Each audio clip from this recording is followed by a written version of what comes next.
السلام عليكم، كي دايرين؟ نتمنى تكونوا بخير وعلى خير. مرحبا بكم معايا في فيديو جديد. في هذا الفيديو غادي نشارك معكم الطريقه ديالي لتحضير المسمن، وغنشارك معكم واحد الخلطه اللي كتخليه يجي مورق. ونبداو بسم الله. هنا عندي الدقيق ديال الفورس والدقيق ديال الفينو. المهم الكميه كتبقى على حسب الكميه ديال المسمن اللي بغيتو. مثلا هنا انا درت 2 زلايف ديال الفورس مع زلافه ديال الفينو. صافي هنا ضفت الملحه وضفت واحد شويه من خميره الحلويات، تقريبا 4 معالق صغيره. صافي هنا غادي نضيف واحد معلقه كبيره ديال العسل، كتخليه يجينا محمر. وغادي نضيف واحد القريصه ديال خميره ديال العجينه. صافي وغادي نضيف الماء وغادي نجمع العجينه. وهنايا ما تكتروش الماء باش ما تجيكمش العجينه جاريه. المهم خصها تكون قاصحه واحد شويه.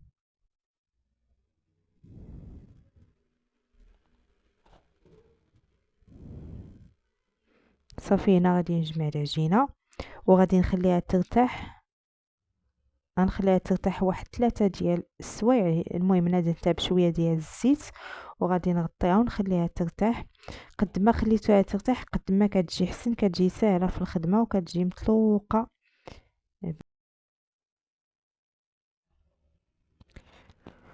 وهنايا من بعد ما ارتاحت العجينه غادي ناخذ واحد شويه ديال الزيت وغادي ناخذ هاد العجينه، غادي نشكلوا فيها قريصات. كيبقى الحجم على حساب المسمن، بغيتوه يكون كبير ولا صغير. المهم هنا غادي نشكل العجينه كامل على قريصات اللي يكونوا متساويين.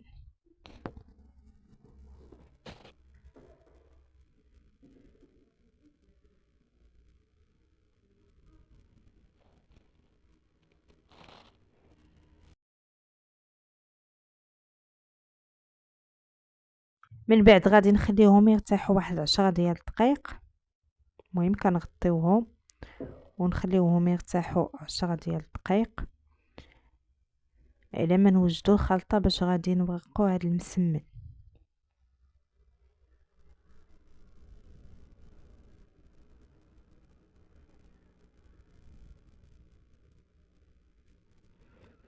بالنسبه للخلطه باش غادي نورقوا المسمن، هنا عندي الزبده غادي ندوبها.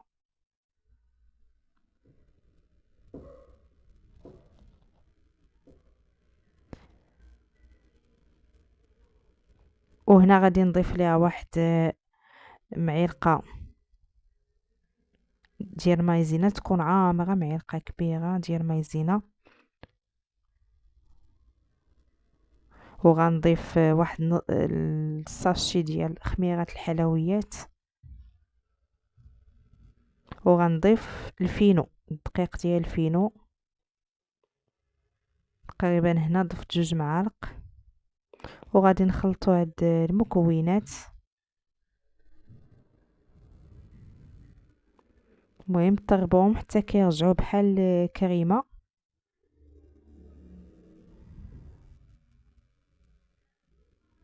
هاد الخلطه كتخلي المسمن يجي مورق وكيجي غزال بزاف.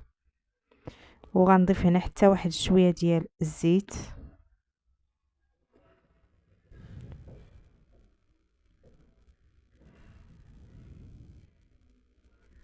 المهم الشكل ديال الخليط كيجي على هاد الشكل.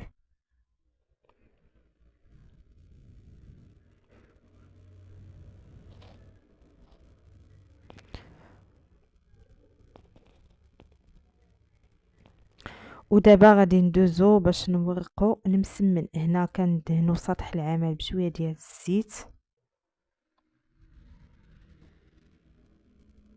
صافي من بعد كنضربو هذيك القريصه الاولى، كنسرحوها مزيان تكون رقيقه حتى يبان لكم السطح ديال العمل. في هذه المرحله كنستعملوا الزيت بوحدها.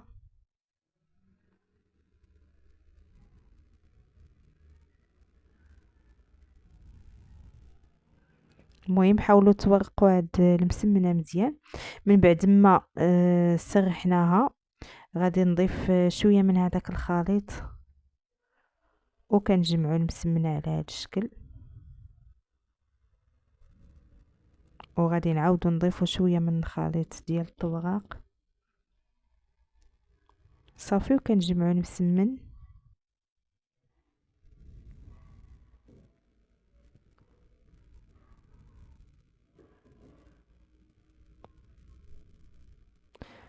المهم الطريقه راه واضحه، كتخليه مسمن كيجي غزال بزاف، كيجي مورق صافي. وغادي نجمع المسمنه نشكلها،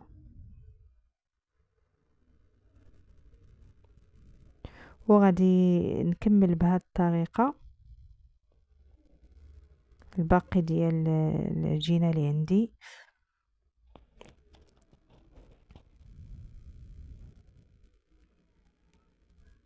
المهم هنا غا الطريقه واضحه، كنطلقوا ديك الكريسه بالزيت وهي الاولى. المهم طلقوها حتى كيبان لينا السطح ديال العمل، تكون رقيقه بزاف.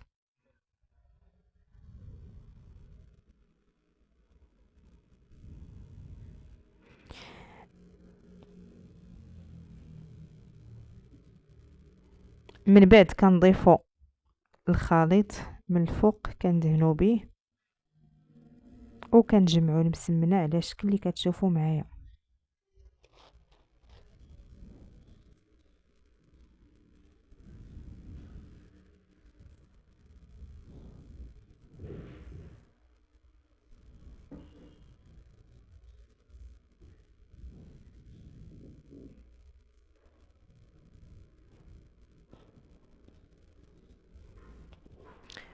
المهم الطريقه راه واضحه في الفيديو.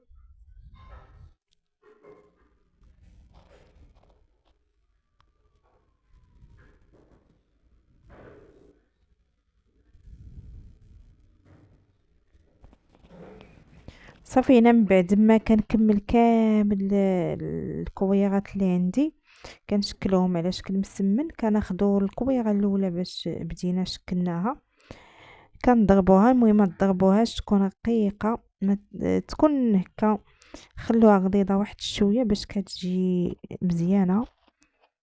وكنبدا نطيب في المسيمنات، كنخليهم هكا حتى كيتحمروا.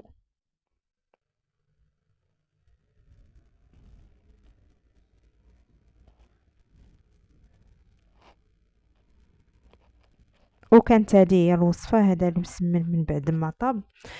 نتمنى تجربوا هذه الوصفه، وما تنساونيش من اللايكات والتعليقات ديالكم، وتشاركوا الفيديو مع الاصدقاء ديالكم. ونقول لكم بالسلامه عليكم، نتلاقاكم في فيديو اخر ان شاء الله مع وصفات جداد.